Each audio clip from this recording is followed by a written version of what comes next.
Amen. Merci pour ce merveilleux moment de chant, Émile et Isabelle. Pour ceux et celles qui ne les connaissent pas, ce sont des personnes qui sont dans le ministère du chant depuis très très très longtemps. J'étais encore beaucoup plus jeune que ça.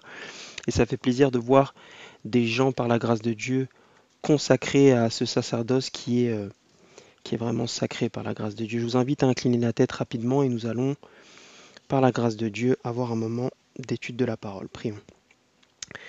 Tendre Père Céleste, notre Dieu, notre Père, notre Roi, nous voulons te remercier pour ce moment que tu mets à part afin que nous puissions entendre ta parole, que nous puissions aussi nous exhorter les uns les autres, Père, afin de pouvoir augmenter notre foi à tous. Je te prie particulièrement pour cette radio qui met à disposition des fonds, du temps, de l'argent, Seigneur Dieu, pour faire avancer ton règne.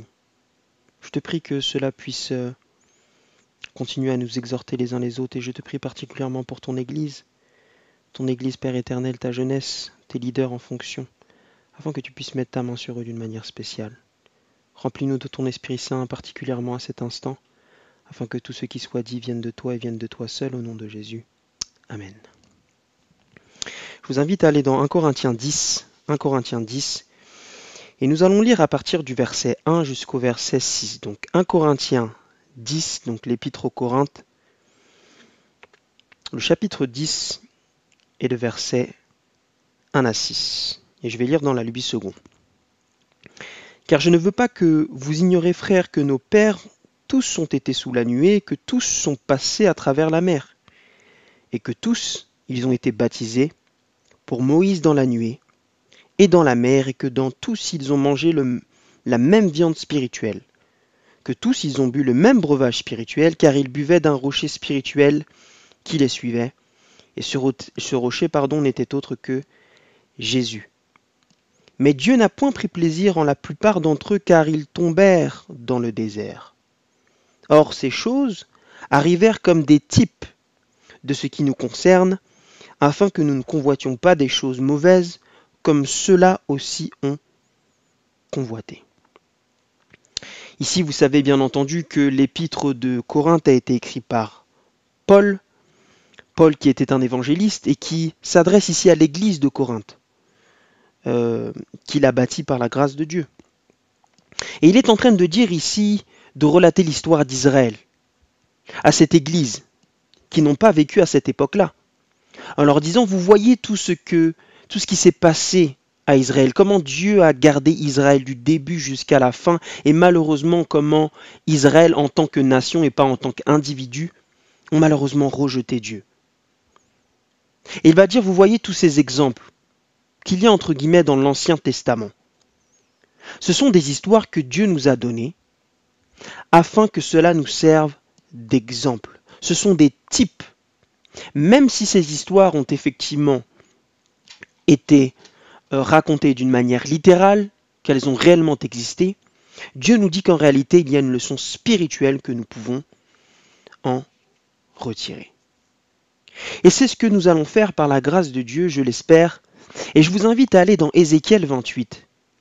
Et nous allons repasser en revue quelques histoires et essayer d'en retirer quelques principes pour notre vie individuelle par la grâce de Dieu.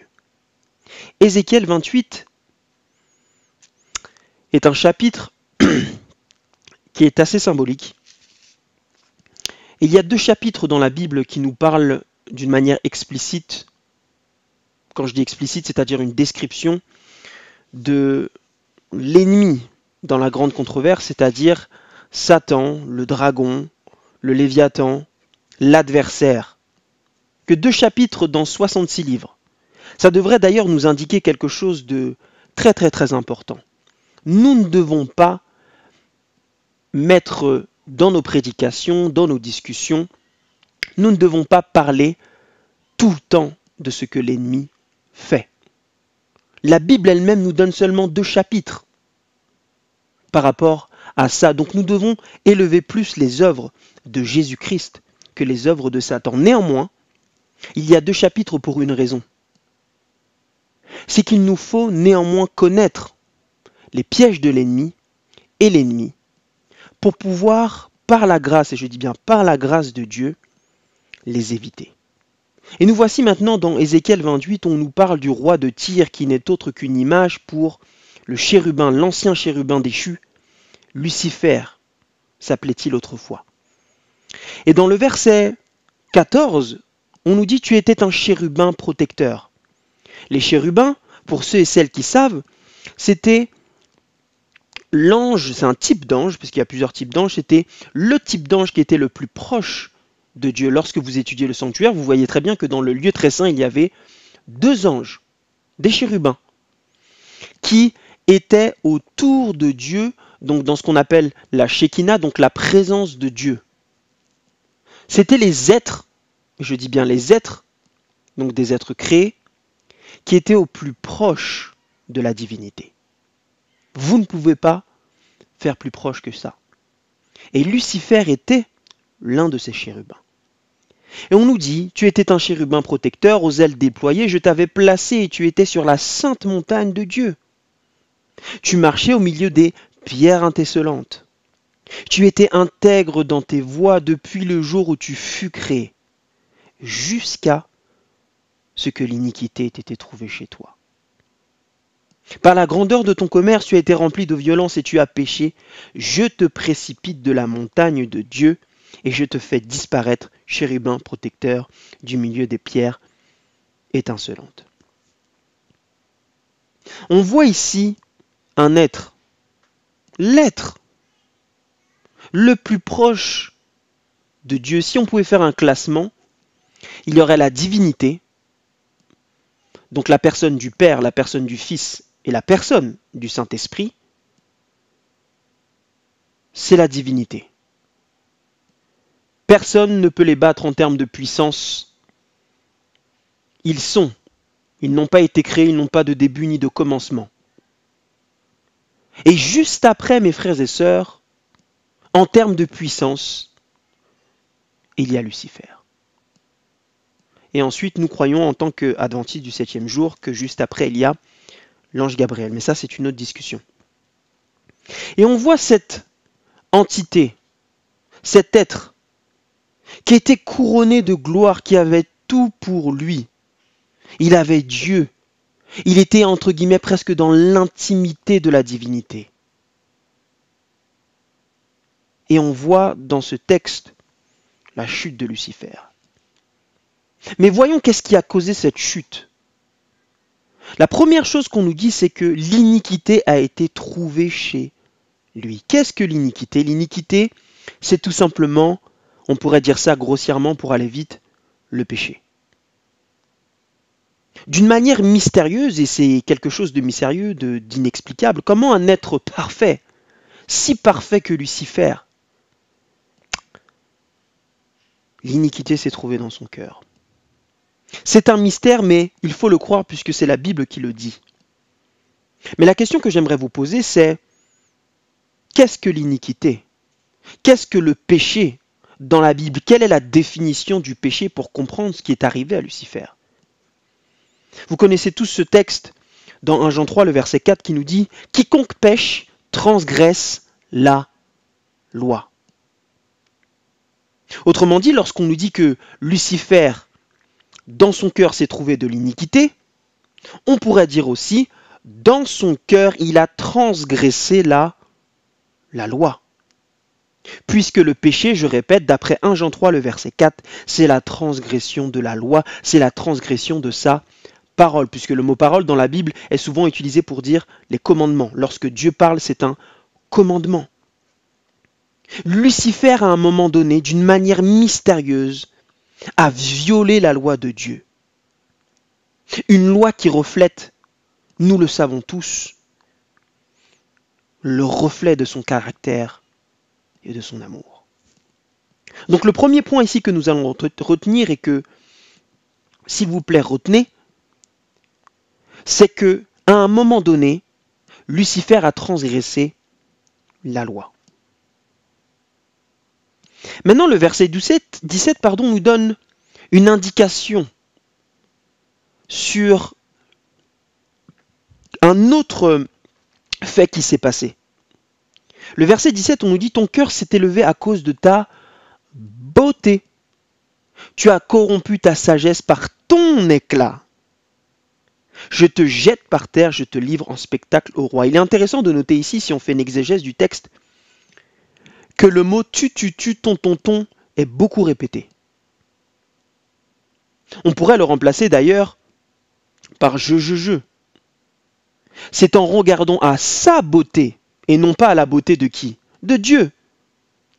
C'est en regardant à sa sagesse, à son éclat, et non pas à la sagesse et à l'éclat de Dieu, que Lucifer est tombé, devenant ensuite l'adversaire de Dieu, Satan lui-même. Et ici, ça nous donne une deuxième indication. Oui, Lucifer a transgressé la loi, il a transgressé la parole de Dieu, il a rejeté ses commandements d'amour, mais il a aussi, en réalité, non pas regardé à Dieu, mais il a commencé à se regarder à lui-même. D'ailleurs, il est intéressant de noter, savez-vous, que dans Exode 25, le verset 20, lorsque vous regardez la description du sanctuaire, la Bible nous dit que les chérubins avaient la face tournée vers le propitiatoire. On pourrait dire en anglais, c'est le siège de la miséricorde, donc de mercy seat, qui renferme la loi et la présence de Dieu. Les chérubins devaient tourner leur face continuellement vers Dieu. Mais que s'est-il passé avec Lucifer? À un moment donné, il s'est regardé à lui-même et donc a perdu de vue qui? Dieu. Il a donc commencé à avoir foi, non en Dieu, mais en lui-même. Voici les deux indications qui nous sont données sur la chute de Lucifer, et je répète, et c'est très important, la première, il a donc transgressé la loi, la parole.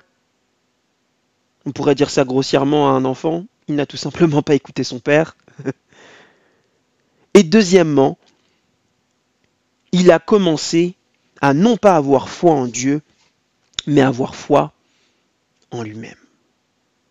Je vous invite maintenant à aller dans une deuxième histoire et garder en tête ces deux principes.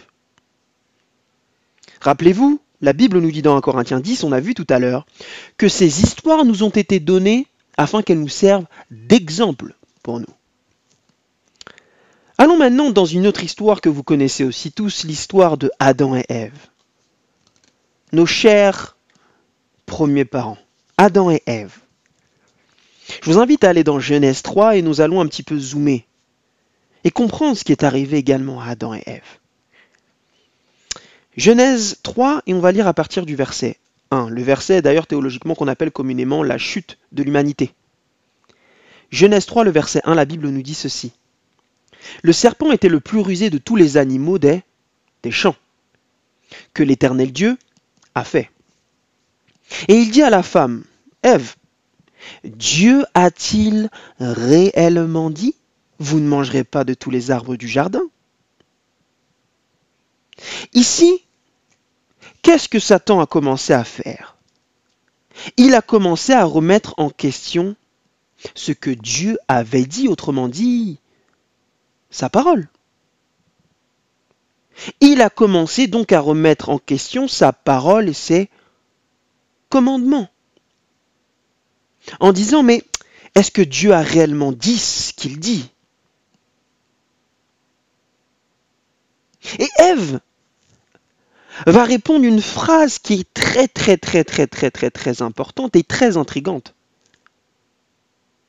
La femme répondit au serpent, le verset 2, nous mangeons du fruit des arbres du jardin. Mais quant au fruit de l'arbre qui est au milieu du jardin, Dieu a dit, vous n'en mangerez point et vous n'y toucherez point de peur que vous ne mouriez. Pause.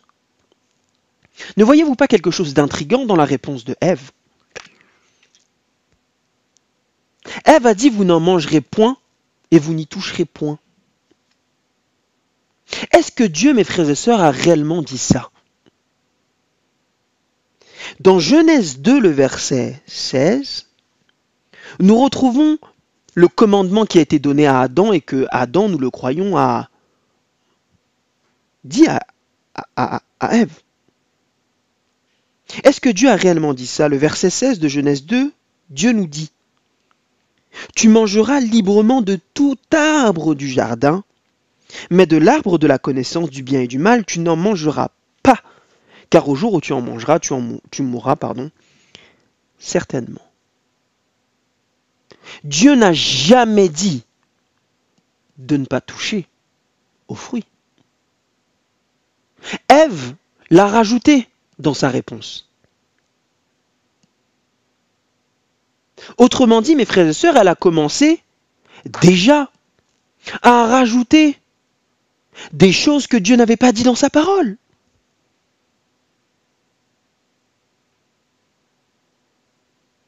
Ève, en réalité, a déjà à cet instant-là été séduite par Satan. Elle a déjà commencé à désobéir à la parole de Dieu et à ses commandements. Le fait de manger du fruit n'a été en réalité que la conséquence extérieure, ou plutôt la manifestation extérieure d'un péché qui avait déjà commencé dans sa tête et dans son cœur. Ève a fait ce qu'on appelle ici de la présomption, c'est-à-dire dire ce que la parole n'a pas dit. Elle a en réalité fait quoi? Désobéir à la loi et à la parole de Dieu. Première chose. Et le verset 6, on nous dit que la femme vit que l'arbre était bon à manger et agréable à la vue, qu'elle était précieuse pour ouvrir l'intelligence. Comment elle a pu voir ça? Elle prit de son fruit et en mangea, et elle en donna aussi à son mari qui était auprès d'elle, et il en mangea. Autrement dit, mes frères et sœurs, Ève a commencé à ne plus faire confiance à ce que Dieu lui avait dit. Ce que Dieu avait dit était clair. Tu manges de ça, tu meurs. Mais là, elle a commencé à convoiter le fruit. Étrange, n'est-ce pas? Ça fait partie pourtant en plus des 10 commandements. Elle a convoité. Elle a commencé à voir des choses que Dieu n'avait pas dit dans sa parole à cause du serpent. Elle a commencé à mettre sa foi en ce que le serpent disait et non plus en ce que Dieu lui disait. Et d'ailleurs, Ève s'est transformée en évangéliste. C'est la première évangéliste de la Bible. Non pas une bonne évangéliste, mais une évangéliste dans le mauvais côté qui travaillait dans le camp adverse. Puisqu'elle a évangélisé son mari. Et son mari n'a pas fait confiance à Dieu, il n'a pas placé sa foi malheureusement en Dieu, mais en les paroles de sa femme, et donc en les paroles de l'ennemi. Ils n'ont plus eu foi en Dieu. Quelles étaient les deux choses qui ont fait que Adam et Ève tombent? Ils ont violé sa parole et ils ont arrêté à un moment donné d'avoir foi en celui qui leur a tout donné, qui n'a jamais une seule pensée négative, malgré même leurs erreurs, et la suite de l'histoire nous le prouve. Si l'histoire s'arrêtait là pour Adam et Ève, auraient-ils été sauvés? La réponse est claire, non. Ils auraient été perdus. Pour deux raisons. Non-respect pour sa parole et ses commandements, et foi en eux-mêmes. Et on va faire une dernière histoire très rapidement. Vous connaissez l'histoire du veau d'or, peuple d'Israël. L'histoire du veau d'or, dans Exode, je crois que c'est dans Exode 31. Exode 32, pardon. On va lire quelques versets très rapidement, parce que je pense que c'est quelque chose que vous connaissez. Remarquez quelque chose, Exode 32 commence par ce verset. Pour vous rappeler un petit peu le contexte rapidement, Il faut lire Exode 31, le verset 18, qui nous dit qu'en fait, Moïse était sur la montagne du Sinaï. Vous vous rappelez, pour les 2 tables du témoignage, donc les 10 commandements. Et on nous dit le verset 1, le peuple voyant que Moïse tardait à descendre la montagne, et on connaît la suite de l'histoire, je vous résume, ils ont commencé à faire un veau d'or sur l'initiative d'un leader en fonction, Aaron, le second. Et vous savez, vous connaissez la suite, ils ont fait un veau d'or, ils ont commencé à le louer, à offrir des sacrifices, à manger, à boire, bref, ils passaient un bon moment, quoi. Et le verset 5 nous dit, demain il y aura une fête en l'honneur de l'Éternel, c'est ce qu'il disait. Autrement dit, il croyait louer Dieu alors qu'en réalité il louait un faux Dieu. Je me demande d'ailleurs si aujourd'hui, mes frères et sœurs, cette histoire ne se répète pas encore, parfois dans nos assemblées. Mais ici, on nous donne une indication. Le peuple a commencé à adorer des faux dieux par manque de patience.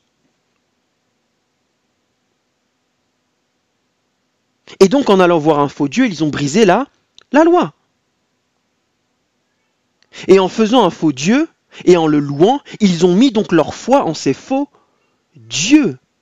Disant même à un moment dans la suite du texte, « Voici ton Dieu qui t'a fait sortir du pays d'Égypte. » Maintenant, mes frères et sœurs, pourquoi je vous montre toutes ces histoires? Il y a ici ce qu'on appelle un pattern, un schéma. Il y a quelque chose de commun entre toutes ces histoires, mes frères et sœurs. 3 principes. 1. Ils ont violé la loi de Dieu. 2. Ils ont mis leur foi soit en eux, soit en de faux dieux, et ont perdu la foi en Dieu. Et le 3e qui nous est indiqué par l'histoire du veau d'or, c'est qu'ils n'ont pas patienté. Parce qu'ils n'ont pas tardé, ils ont violé la loi de Dieu, et parce qu'ils n'ont pas tardé, ils ont mis leur foi en eux ou en de faux dieux et non en Dieu. Mes frères et sœurs, donnez-moi un synonyme pour patienter. Persévérance. Lucifer a été perdu, et est perdu, on le sait. De Genèse jusqu'à Apocalypse, il n'y a plus d'issue, c'est mort, son temps c'est fini. Lucifer est perdu aujourd'hui, car il n'a pas persévéré en Jésus. Comment?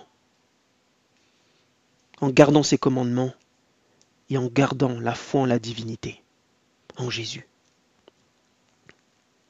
Adam et Ève, pareil. L'histoire du veau d'or et d'Israël, pareil. Mes frères et sœurs, c'est la combinaison de ces 2 éléments-là qui fait que nous lâchons la main de Dieu. Nous avons du mal en réalité à persévérer. Nous n'avons pas du mal, mes frères et sœurs, à entendre parfois la vérité, bien que certains ont du mal. Connaître la vérité, mes frères et sœurs, n'est pas suffisant pour nous sauver. Et je vais répéter cette phrase. Connaître la vérité seulement d'une manière intellectuelle ne nous qualifie pas pour le ciel. Lucifer est aujourd'hui même la personne la plus intelligente. Il peut vous déblayer toutes les prophéties, vous dire à quelle date, tout ce que vous voulez. Les Juifs avaient la date exacte lorsque vous regardez les prophéties des 70 semaines. Ils savaient, mes frères et sœurs, à quelle date le Messie devrait naître. Lorsque vous lisez l'histoire d'Hérode, les Juifs savaient même l'endroit à lequel Jésus-Christ devait naître. Ont-ils été sauvés? La majorité ont rejeté Christ. Noé a prêché pendant 120 ans. Ça veut dire que les habitants connaissaient intellectuellement le message. Il a dû répéter tellement de fois qu'il devait même réciter ça par cœur. Mais combien ont été sauvés? 8. 8 seulement. Une minorité. Connaître à un instant T la vérité, ne suffit pas, mes frères et sœurs. Lucifer était le plus proche, je le répète, et pourtant, il a brisé le cœur de Dieu. Mes frères et sœurs, la persévérance. Dans Apocalypse 14, le verset 12 que nous avons lu, c'est exactement ce que Dieu va donner dans le message des 3 anges.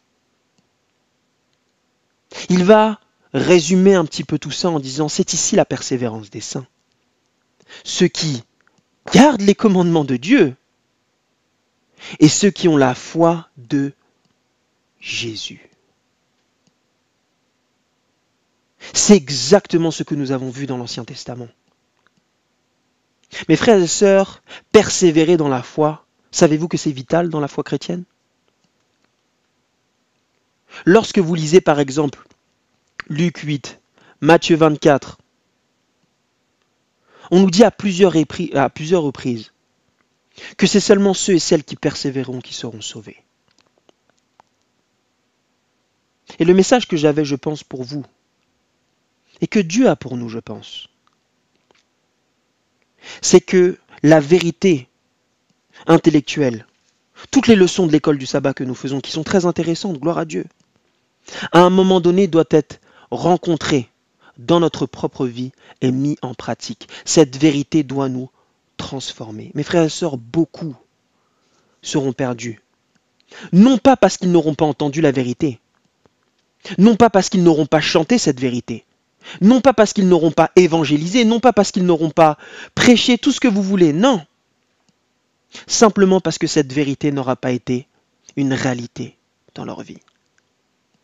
Mes frères et sœurs, avez-vous la persévérance des saints? Aniel, as-tu la persévérance des saints? Mes frères et sœurs, il y a une crise qui arrive. Et ceux qui comprennent les temps dans lesquels nous vivons, vous le savez. Pour ceux et celles qui sont parents, vous savez que à l'heure actuelle, il y a des discussions sur un décret concernant l'école à la maison.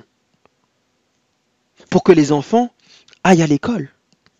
L'instruction ne devrait plus seulement être obligatoire, mais aussi l'école en physique devrait être obligatoire. Pour ceux et celles qui suivent l'actualité, mes frères et sœurs, vous savez qu'il y a une loi en ce moment qui est en train d'être passée à l'Assemblée nationale, qui a été rejetée, heureusement. Une loi sur le climat, c'est même un changement constitutionnel où ils veulent rajouter dans la Constitution que l'État doit garantir et doit être le garant de l'environnement. Vous savez ce que ça veut dire ça, mes frères et sœurs? Qu'au nom du climat, une loi du dimanche peut être facilement passée en disant, écoutez les gars, la Terre doit se reposer un jour. Boum, décret. Vous avez vu à quelle rapidité ils ont passé les décrets par rapport au vaccin?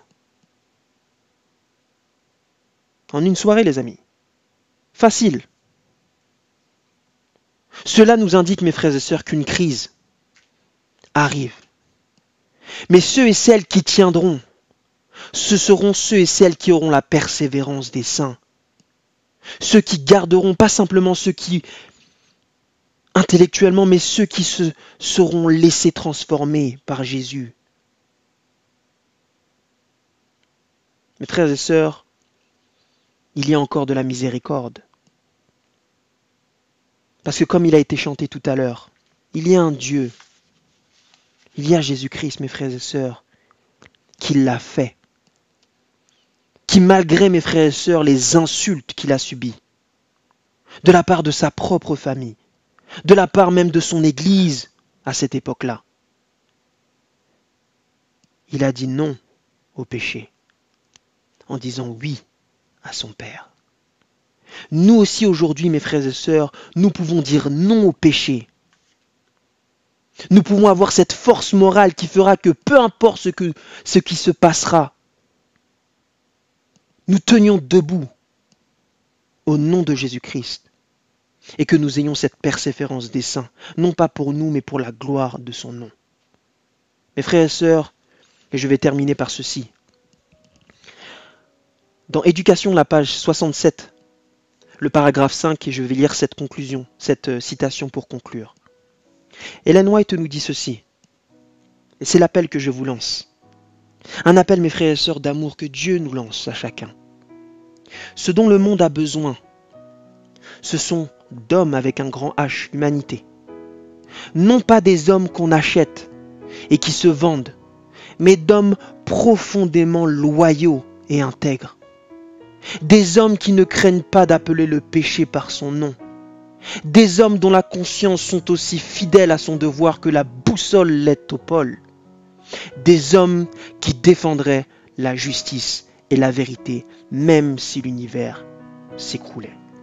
Dieu cherche ces hommes-là. Et je prie mes frères et sœurs pour que nous fassions partie de ces hommes-là, au nom de Jésus-Christ. Amen.